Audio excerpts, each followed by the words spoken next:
while since we've done a recommendation video, and since nonfiction has been part of my focus lately, I've kind of circled back around to nonfiction again.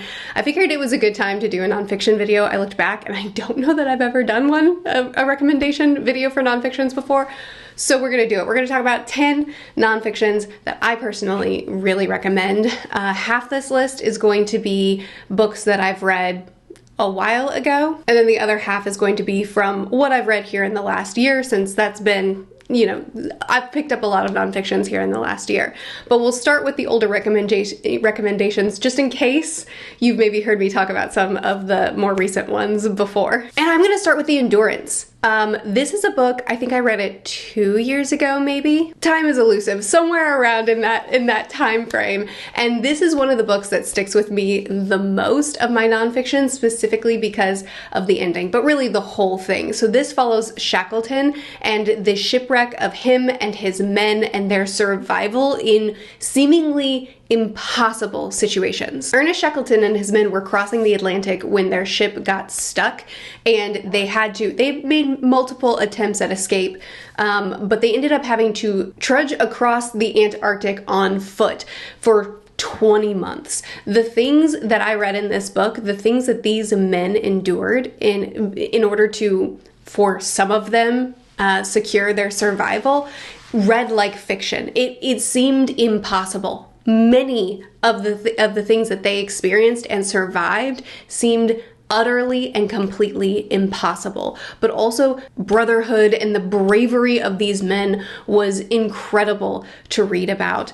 Still to this day, the line that the book ended on, when I first read it, burst out into tears, and to this day I still think about it. Actually, as I was making this list, I was thinking, do I need a reread of The Endurance? Has it been long enough? I think it has. Next, I'd like to recommend The Aquanaut, because this is probably the next book that has stuck with me the hardest. So if you watched the documentary, I'll put it on screen, I can't remember, the soccer team of young boys that were trapped in a cave in Thailand, and it seemed impossible to get them out.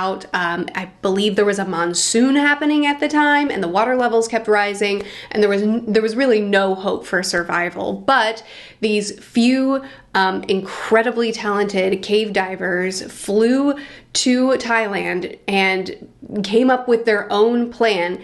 Again, seemingly impossible plan. It really did not seem like it could possibly work. To be able to dive down, navigate this cave system, put the boys to sleep, and then carry them back through the cave in order to hopefully maybe save a couple, knowing that they probably couldn't save them all. They saved them all. It's an incredible story. This book was, I believe it was ghostwritten, but commissioned to be written by one of the lead divers in the team.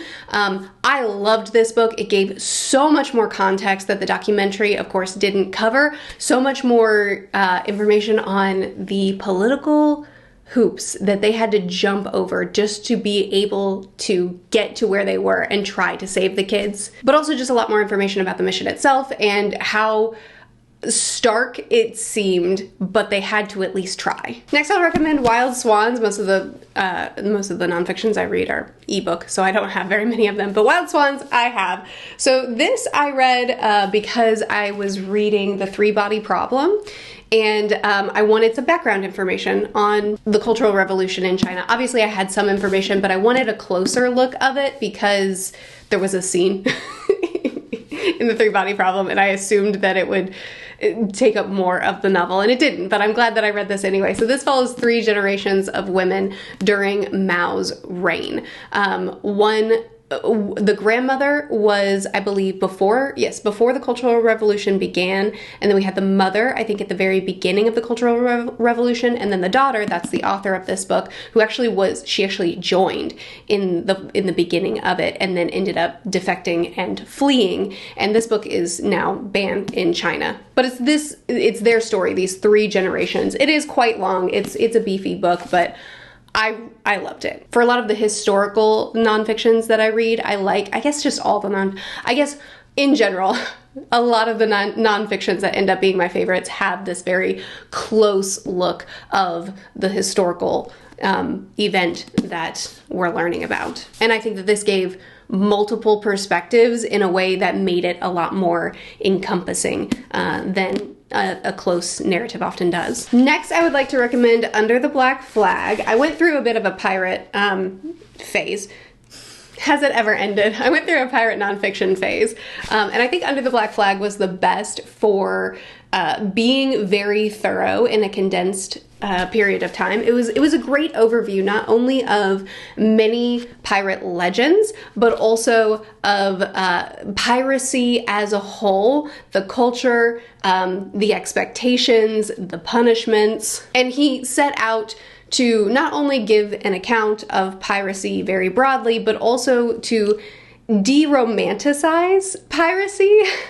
You know, like a lot of fantastical swashbuckling tales are really fun narratives, and he really wants to show you, no, there was a lot of torture. It was pretty brutal. It was awful. So I think that this is a really good broad strokes one, but I also really loved If a Pirate I Must Be, which was more focused in on Blackbeard. I thought that one was really good as well. But this is the recommendation for the video. I'm only giving 10 books in this video. Okay, moving on to the books that I've read here in the last year. First, I'd like to recommend Incidents in the Life of a Slave Girl. This is written by Harriet A. Jacobs. This is one of the first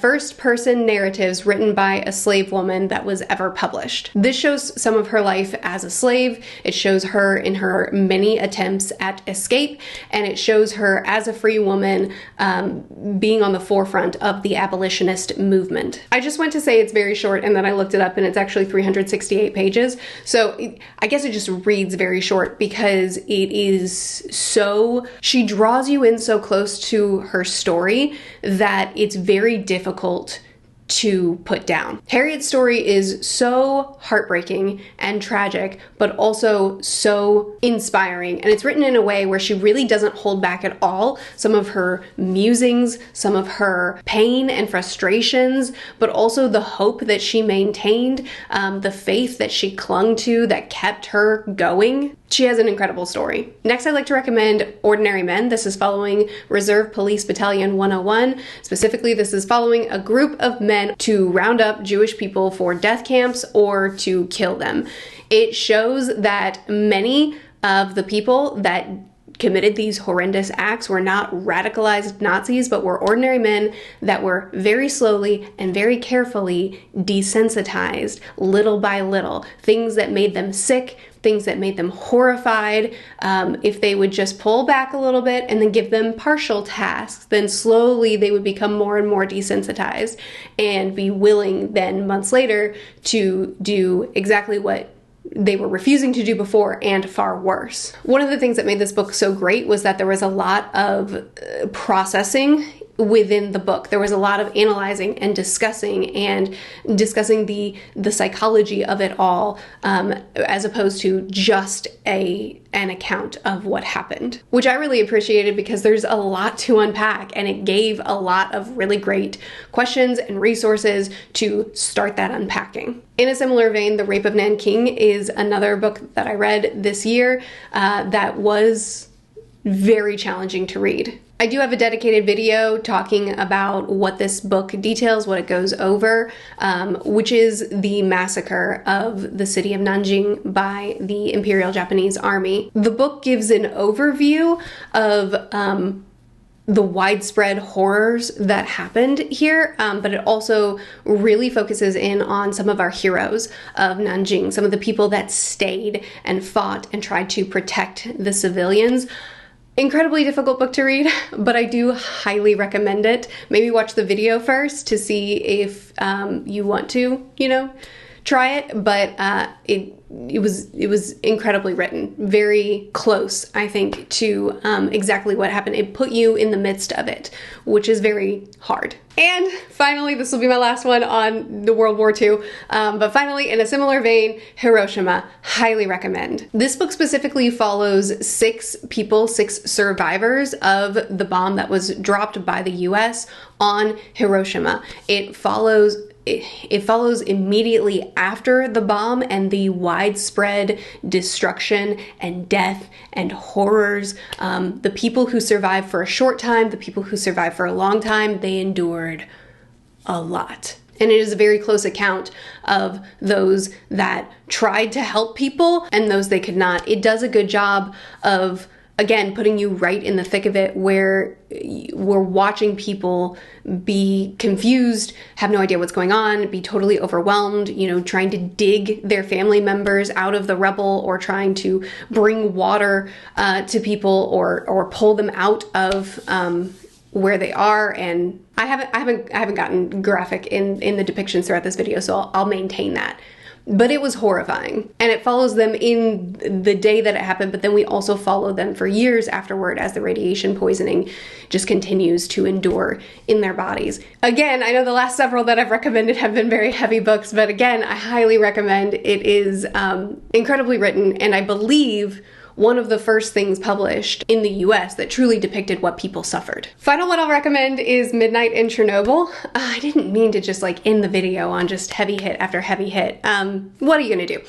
Final read is Midnight in Chernobyl. I did a short for this one that it was a little bit more spoilery, but this follows the account of reactor number 4 exploding in the Chernobyl atomic energy station and all that followed. This is written like a thriller, pretty much from the very beginning, from the explosion forward. All of the scientists and engineers that were rushing to try to figure out what had happened and what they needed to do next, as they were inspecting the explosion site, as they were monitoring how high the radiation levels were, as they were trying to figure out, what do we do from here? It read like you couldn't catch your breath, because I suppose the situation was very much that way. No rest, no pausing, hardly any time to think, just try to find a way to stop it. And that tension carried throughout the book for a massive portion of this very large book. It was incredibly thorough, very lofty concepts I thought were condensed, were compacted down in a very digestible way, and I felt like I just flew through it. It was very difficult to put down. I understand that there's a mini-series for this. I haven't watched it, but I have read the book and I do recommend. Okay, those are 10 nonfictions that I highly recommend. There are many more that I could recommend, but those are, I tried to get a good variety of different types of books. Near the end, I think I failed, but for the most part, I tried. I hope that there was something in this list that looked interesting to you, that piqued your interest, that you might choose to pick up. If so, let me know what you plan to pick up. If you've already read some of these, I'd love to hear your thoughts on them. Please chat with me more in the comments. I'll see you again soon. Bye.